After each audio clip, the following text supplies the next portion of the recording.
Dicen que la sangre es más espesa que el agua, pero nadie te advierte que a veces esa misma sangre es la que atrae a los tiburones.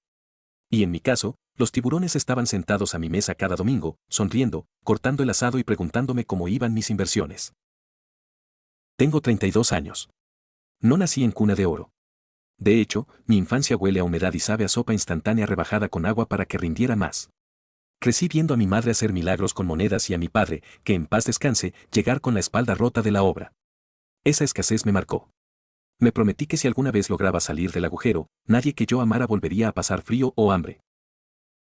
Me costó 10 años de mi vida.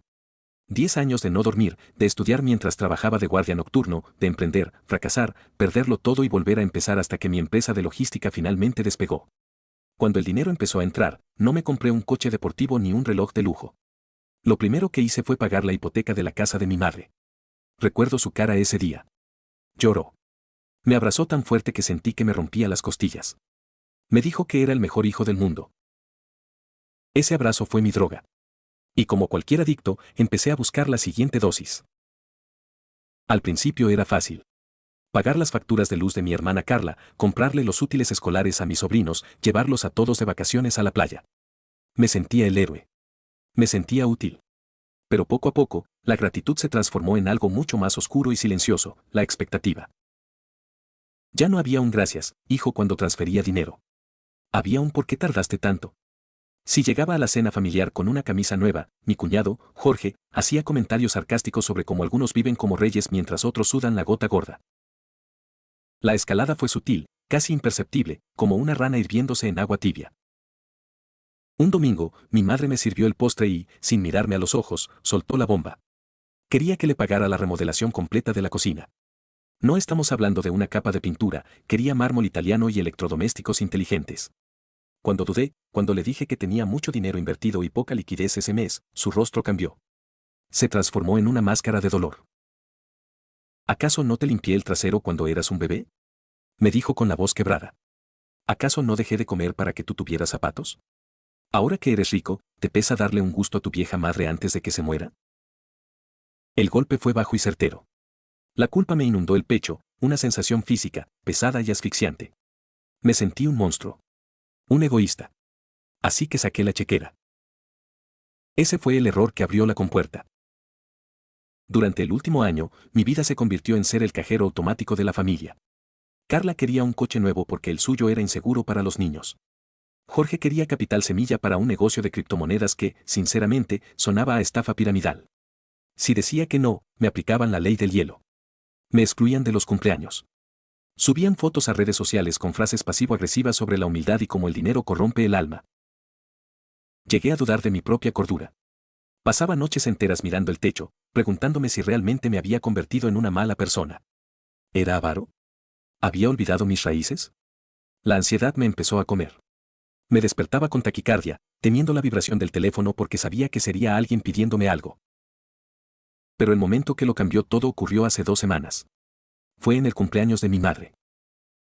Había organizado una fiesta en mi casa. Pagué el catering, la decoración, todo. Estábamos en la sala, bebiendo café.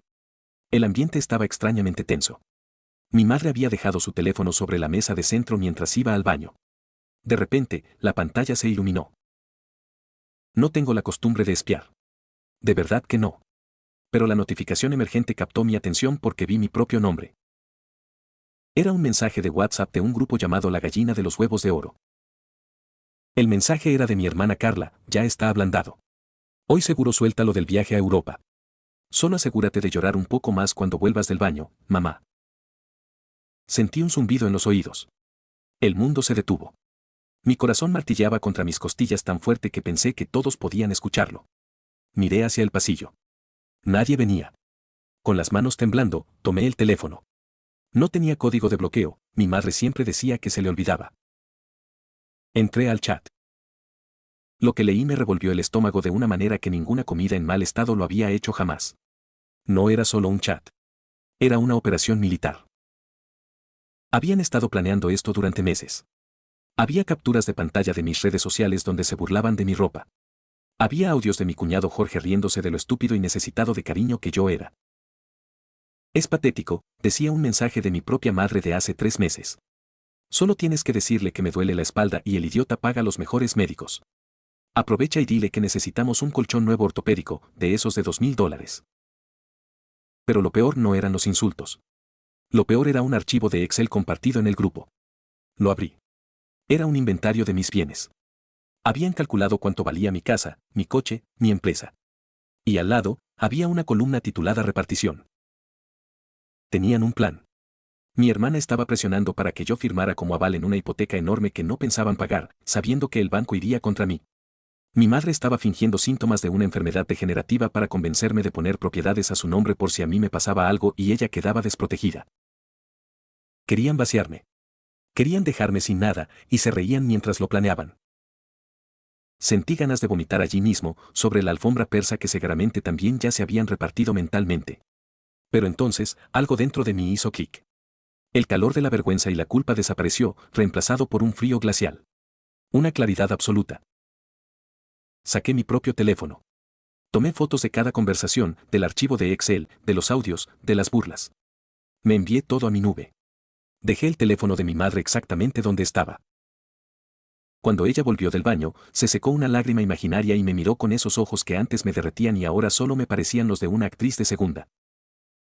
Hijo, dijo, tomándome la mano, estaba pensando, me siento tan cansada últimamente. El doctor dice que el clima de aquí me hace mal. He visto unas casitas en la costa, no son caras, pero... La miré. Realmente la miré por primera vez en años. No vi a la madre sacrificada. Vi a una depredadora.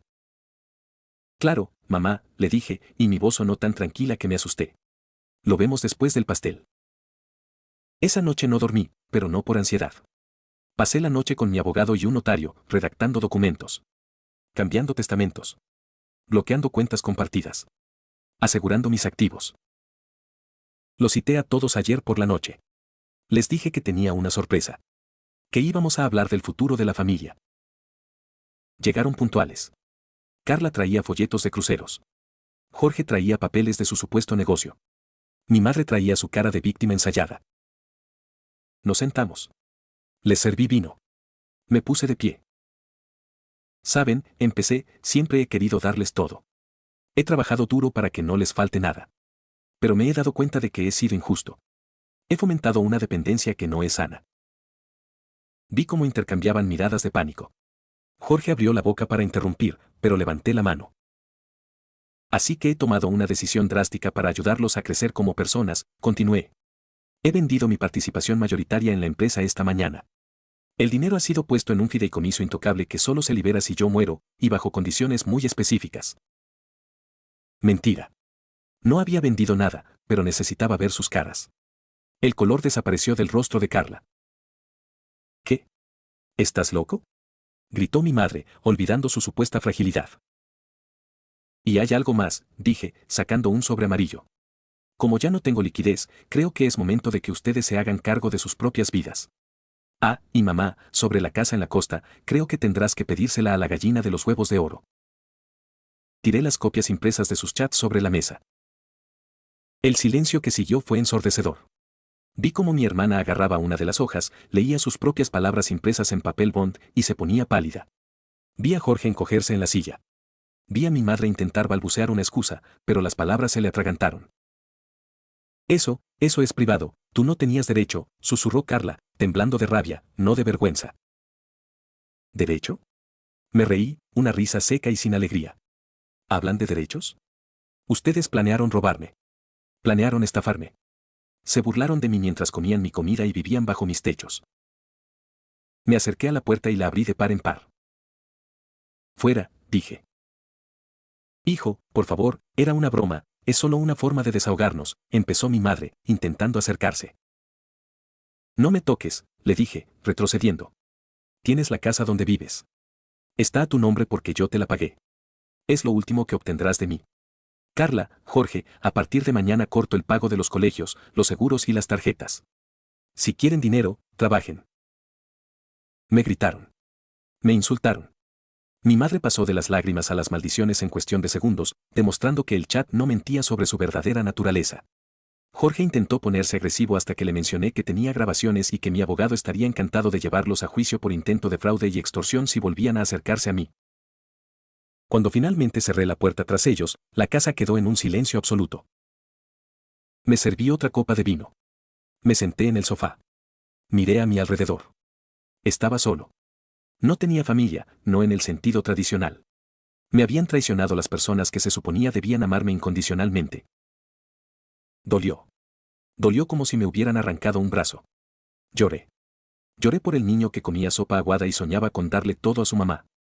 Ese niño murió esa noche. Pero mientras me secaba las lágrimas, me di cuenta de algo más. Por primera vez en años, el peso en mi pecho había desaparecido. La ansiedad se había ido. Ya no era un cajero automático. Ya no era la gallina. Era libre. Hoy cambié mi número de teléfono. Mañana me voy de viaje, solo, a un lugar donde nadie me conozca. Me va a costar tiempo volver a confiar, lo sé.